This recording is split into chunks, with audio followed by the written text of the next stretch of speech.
almost said aloha, but we're not in aloha land right now. We're actually in Las Vegas, our favorite part actually for our friends in Hawaii. And we're going in Las Vegas to Jamaica, one of my I would say, favorite islands in the Caribbean, home of course, of reggae. And for those that are making always a reference to Hawaii for our listeners on Hawaii News Online, the reggae in Hawaii is really where it's originated, is in Jamaica. Jamaica, Caribbean island, beautiful destination, and a lot of people are very active in promoting tourism. I think it's one of their biggest exports. And the guy who's really sometimes in the background but in charge for many years is Donovan White, and he's sitting next to me. It's such an honor having you here. How are you doing? I'm doing well, and it's always good to be uninterruptible. It's always good to catch up with you on different issues concerning Jamaica, but more importantly, on issues concerning tourism globally. And Donovan, Jamaica is such a special destination. Before we started, we talked about a destination with a soul, and that's kind of really always what I feel when I get to Jamaica. It's quite a personal experience. How do you guys do this? What is your secret? You never lose your soul, or you should never lose your soul. And I think Jamaica, you're right, is a very soulful destination because of its people. People that make this tourism product work. It's ingrained in our culture. It's part of our DNA. It's part of who we are, of delivering service of all kinds. Tourism is something that has been part of our infrastructure for more than 60 years, well more than 60 years, and we've been independent for 60 years. And so from that perspective, you understand that there are many generations of families that has come through this tourism, this business of tourism for many years. And so it gets into your DNA, it gets into your soul, it becomes part of who you are, and how we exude it is how we take care of our visitors. And so from that perspective, tourism for us it's our number one industry, it's our number one foreign exchange earner. It is the business that has allowed us to recover from the COVID-19 pandemic in such a spectacular way. We're on the cusp of moving into the growth phase of post-COVID-19, which is wonderful for me to sit here and tell you, because a year ago we thought this would be 2024. Right. Now we're talking about full recovery at the end of 2022, maybe the end of first quarter even, 2023. So it's been a really good experience for us since reopening in June 2020, or the third destination in the world to reopen after the pandemic started. We have received over 5 million visitors to the country and earned over $5.7 billion in earnings for the destination. So the recovery has been very, very buoyant, very vibrant, and very aggressive by our actions. And being here in Las Vegas here at IMEX is another vertical or another segment of our business that we pay very keen attention to, because it is this kind of business that is going to allow us to truly get into growth mode in 2023 and hopefully achieve our goals as we've outlined them.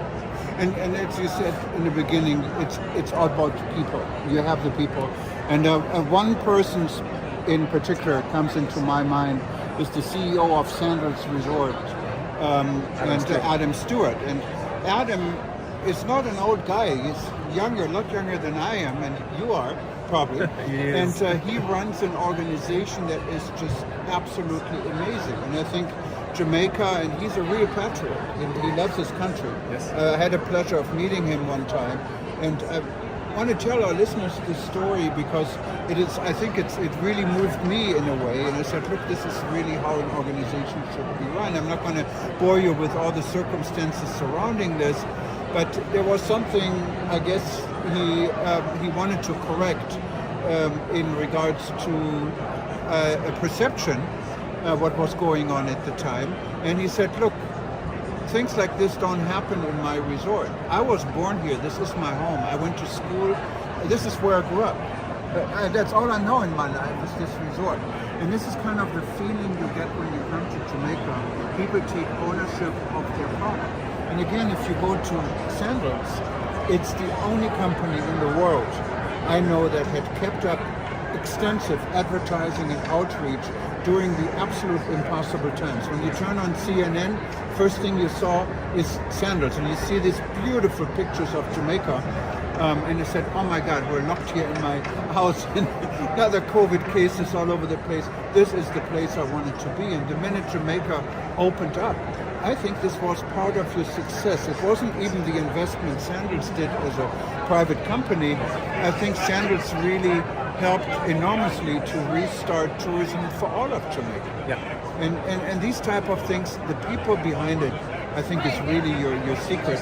And that comes also here too, where, as you said, we're here at IMEX right now. IMEX, for those that don't know what IMEX is the largest travel industry and meeting show. So people who exhibit here are usually in the meeting and incentive business. They're looking for convention centers, for hotels with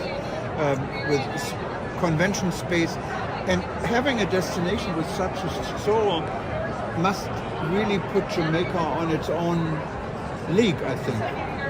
And you told me earlier an experience, that people really realize it's not only the land of reggae and Bob Marley. There's so much more to it. There's a whole lot more to Jamaica. I told you the story of a buyer who came by our stand yesterday to meet with one of our partners who are on the stand. They were absent. They were meeting with another one, and she was fielding comments on the floor about a group that she's planning to take to Jamaica, a large group too, and she was having second thoughts because of several other perception that she would have heard about. And one of our partners said to her, let me not try to correct your thought. Why don't I ask you to go away on the floor, speak to some of your buyer partners, and after you've spoken to them, you come back and tell us if you still feel the way you do about moving the event from Jamaica. But she did go away, and she came back 3 hours later to say she did speak with several of our buyer partners, and she has completely changed her mind because she was wrong about her perception of Jamaica. And in fact, she was ready to settle on the arrangement to bring the event to Jamaica. Jamaica is exactly that. It's a place where we are very honest and forthright about who we are, what we represent, and what value we will bring to your event, your meetings, your vacation, your holidays, your business. Because at the end of the day, we are a destination that are continually exporting ourselves, our talent, our country for business purposes, to generate an economic value for the people of Jamaica. And that's what tourism does. And we believe that we are equipped, we are definitely in a position now more than ever, even after this pandemic, to move Jamaica's tourism product to a whole new level of positioning. Right throughout the pandemic, you mentioned the work that Sandals did, but what we also did as the tourist board, we maintained full activity on all our digital channels right throughout the pandemic. We stayed engaged, we listened to the consumer, we listened to our partners, we empathized in the early stages of the pandemic. We worked with them right through the pandemic. We kept them informed. We worked together in country to make sure that when we were reopened, we had a structured approach to reopening the destination with the right protocols, with the right level of integration of all levels of the society, so that when we reopened, we had no plans to close, and we have never closed since. And this has been the secret to our success. We have planned carefully how to reopen within the pandemic, but also how to do business in the pandemic in a way that is safe, firstly, for Jamaicans at home, safe for visitors coming into the country, but more importantly, worked while we were out on making access to the destination even more seamless than before. Those are the three secret words to our success. It's no longer a secret because I just told you, but it proved its worth in gold.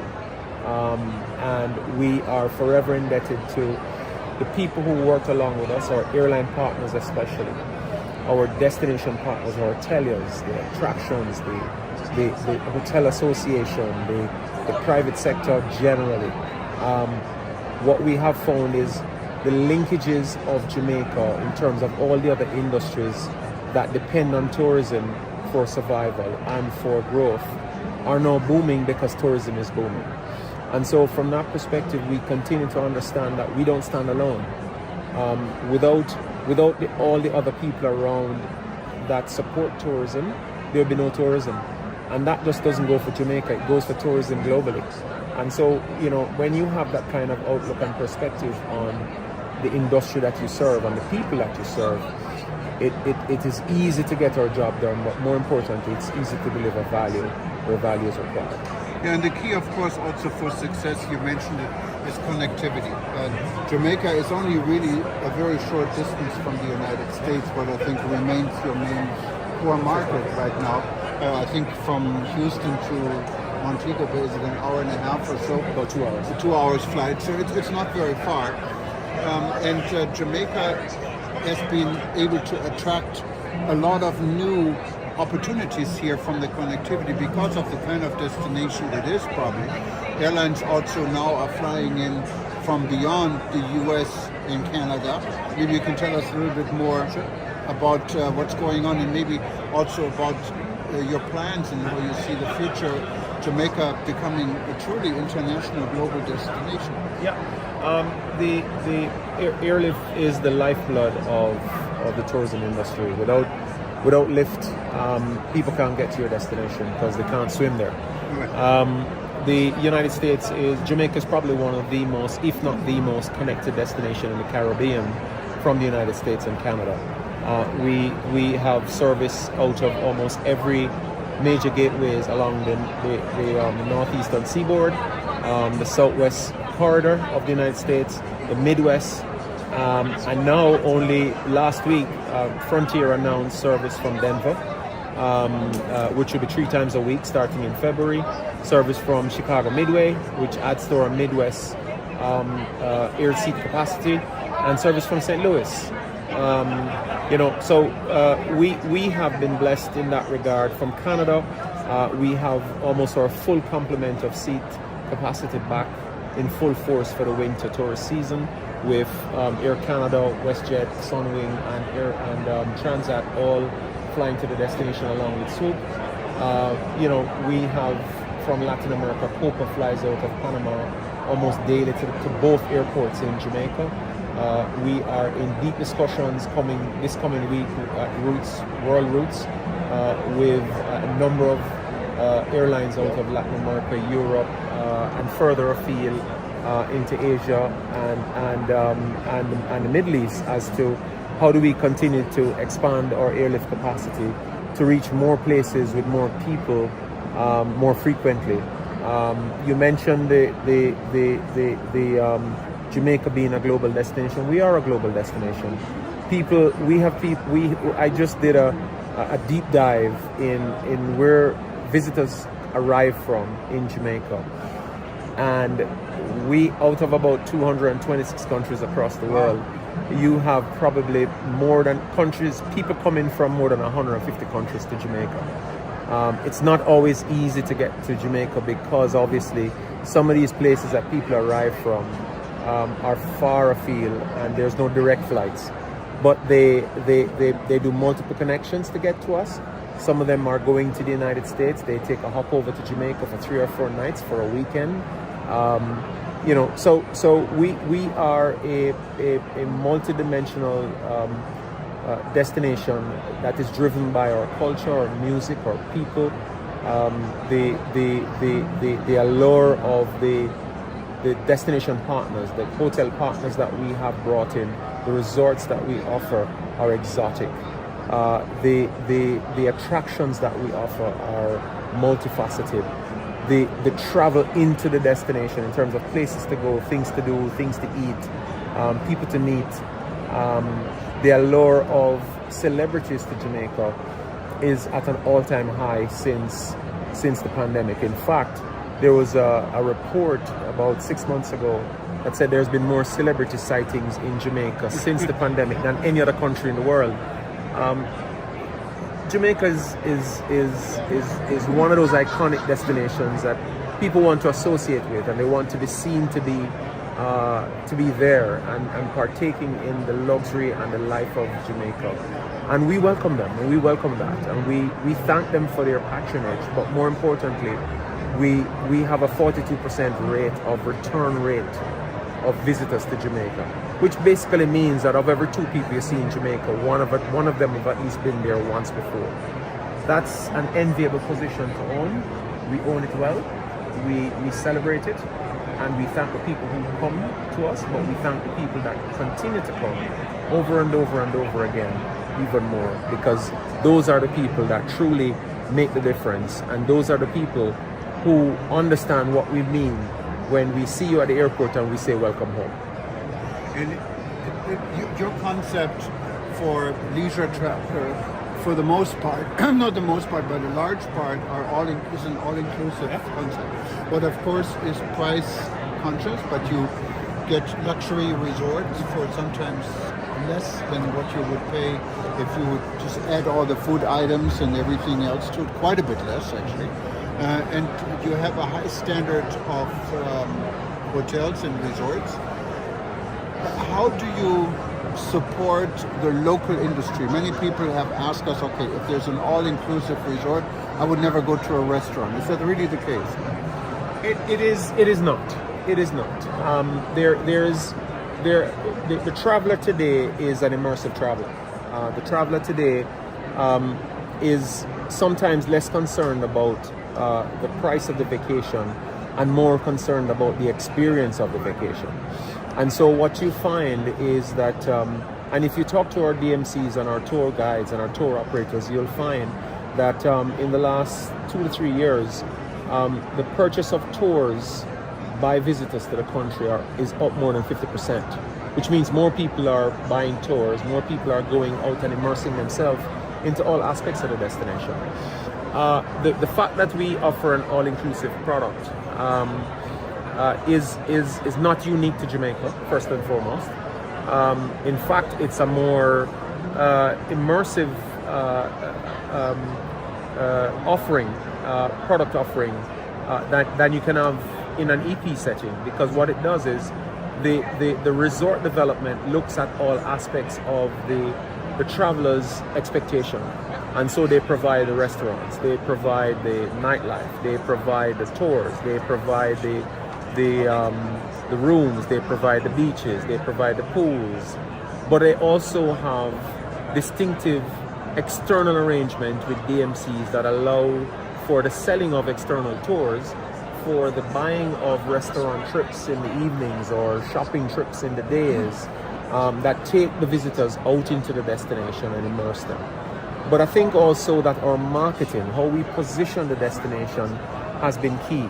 Because what we have, one of the things that I've championed for the last 5 years is Jamaica Beyond the Beaches, is encouraging people who are looking for a vacation to not think of Jamaica on the resorts, but think of Jamaica well beyond the beaches, our mountains, our small entrepreneurs who are in the communities, our nightlife, our entertainment, our events, our festivals, our immersive experiences that people buy a vacation to come to Jamaica for. They don't always just come to Jamaica to be on the resort and be in a suntan chair all day long. They want to get up, they want to get out, they want to dress up, they want to go out and explore, they want to take their loved ones with them, they want to take their kids out, and the industry facilitates that. So gone are the notion that being an all-inclusive destination means that your visitors are locked into a resort. That doesn't happen in Jamaica. People are not only coming to the destination for an exotic resort, but they're coming to the destination because they want to be immersed in our culture, our people, and the things that are truly authentic about Jamaica. And there's so much, and I'm really glad you clarified this, because it's really a misconception. I happen had the privilege of traveling to Jamaica a good number of times, and Yeah, I stayed in wonderful all-inclusive resorts, and I have to say it wasn't like this. I can tell you the drinks are not watered down, for sure not. And yes, entertainment is the best in the world. I don't think anyone can beat Jamaica. And people do go outside. They experience the country and they experience the local population. Community tourism is a big subject, as far as I know, in Jamaica. And another perception, since we're here at the meeting and incentive show, yesterday someone told me, oh, well, I don't know about Jamaica, it's great, but we're going to pay for the food twice because we're going to have our convention and then they're going to charge us for the food again in the resorts. And I know it's a complete misconception because it's a matter of calculation, but maybe you can explain this a little bit and see what you're really getting for your money when you have a convention or a meeting in Jamaica. Meeting planning is a very detailed activity. Meeting planners are business people like hoteliers are, like attraction operators are, like destinations are.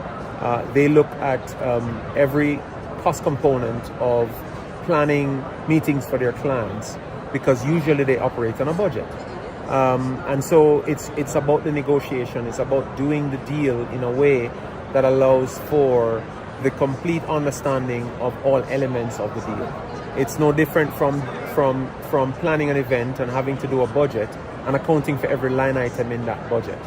And so from that perspective, the notion that you're paying for anything twice is nonsensical, to be quite frank. Because once that meeting planner gets with whether they're doing the event at the hotel or they're doing the event at the convention center and buying rooms or buying transportation or buying airport transfers or buying, excursions, whatever it is that's included in the overall planning of the event, it has a budget line, and they would have accounted for that budget line in an effective way. The fact that we are having an actual boom in meeting planners coming to Jamaica. Earlier this year, we had the site group having their board meeting, their global board meeting in Jamaica at Secrets, and they were absolutely well endowed with the experience. They've actually come to our stand here at IMEX to talk about that experience again. We have the CMITE team in Jamaica booked for next year, 2023 already, and we're talking to them about doing an elongated arrangement to have that meeting in Jamaica for the next 5 years in terms of a long-term arrangement. So the point I'm making is that these are some of the biggest groups of buyer groups in the MICE space today, and they are well acquainted with Jamaica. And anyone else who believe that they have a different perception and want that perception corrected, don't take it from me. You may consider me conflicted. Talk to the guys at site, talk to the guys at CMITE, and they'll tell you their experience with Jamaica and prove to you that your perception of being in an environment where you could be potentially paying for anything twice is definitely nonsensical and not true. No, and I'm glad. Thanks again for clarifying this. And I tell you, even if I had to pay twice, I would still go to Jamaica. It's definitely worth your money. And maybe, I know we've talked for a while already, but there is a lot what is in your blood in Jamaica, like Bob Marley and all of this. What are the biggest selling points really for Jamaica? What is it what people are looking, besides of course the wonderful beaches you have, when they come and choose to travel to Jamaica? Jamaica, unlike most other destinations, offer a very diverse approach to destination. We have multiple resort areas. Each resort area is unique. That's the first thing. So the truth is, you could have 5 or 6 different experiences in 5 or 6 different resort areas in one vacation trip. So I give you an example. In Negril, Negril is our capital of casual.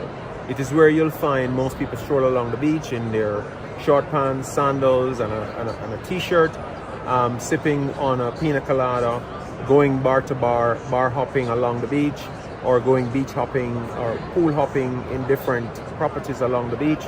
It's an absolute let down your hair kind of resort town.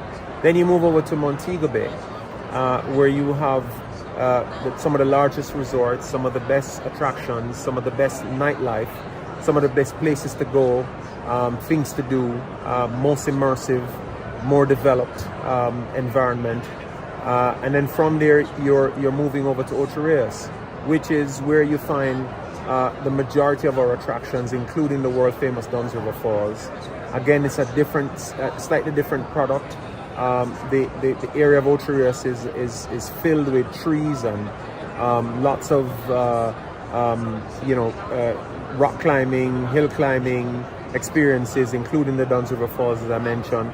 Lots of food and restaurants to suit your palate, include from farm to table to any other type of food, including jerk at Scotch's in Ocho Rios, in Draxall, which is in St. Anne, is part of the Ocho Rios experience. You come to Kingston, it's the capital of the Caribbean. It's our business capital. It's the capital of Jamaica.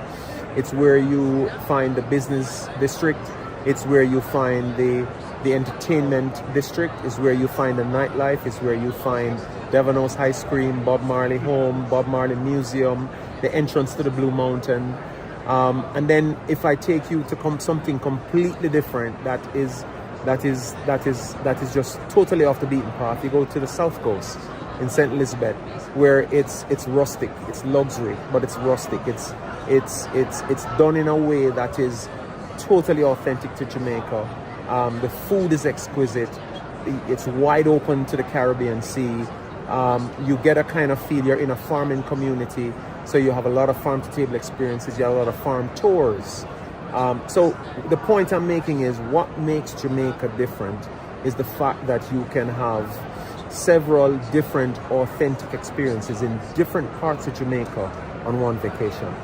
You can't do that in any other destination. Most other destination that I can think of doesn't offer that product. And so when you talk about planning, for example, we're at IMEX, when you talk about planning a business meeting or a business event or an incentive program where people want to be immersed in different experiences, companies want to do team building exercises, or they want to take their teams into different environment and show them, different cultures as part of their own cultural immersion.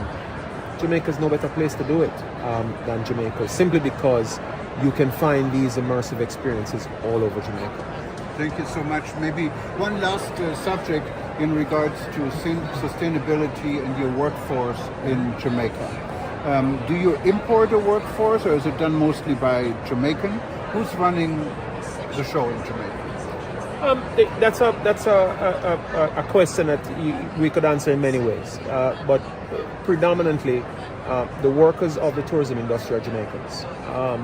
There are international investors in Jamaica who, at different levels of organization, will bring in expatriate staff with varying skill sets and certification and qualifications.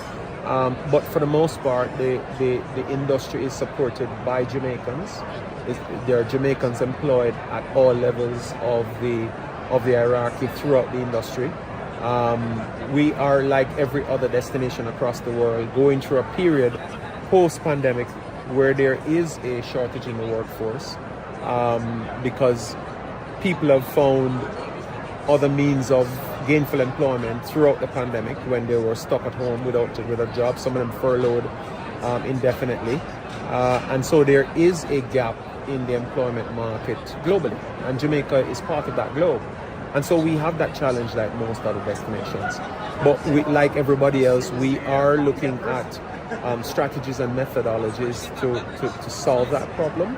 One of them is training more. One of them is looking at how our labor laws are structured to make sure that we are optimizing the opportunities for the employable population and creating opportunities even beyond the employable population. We're also have been very heavily invested in the training of young people in our society, partly in our high school system, where we have introduced a hospitality management curriculum in our high school system.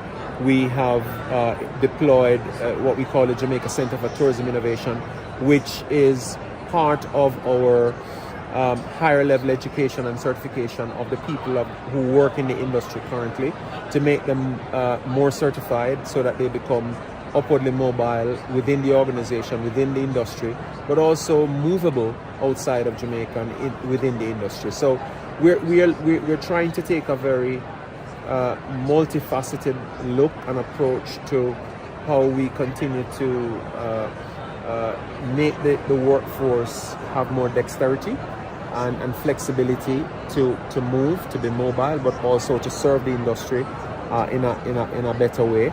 We're not there yet, we're not perfect, but we're certainly understanding that we have a challenge and that we have to find solutions to those challenges. Yeah, but overall, Jamaica owns its product, and that's what makes the product worthwhile in a lot of places. But Donovan, it was a pleasure talking to you. I learned a lot, so it was.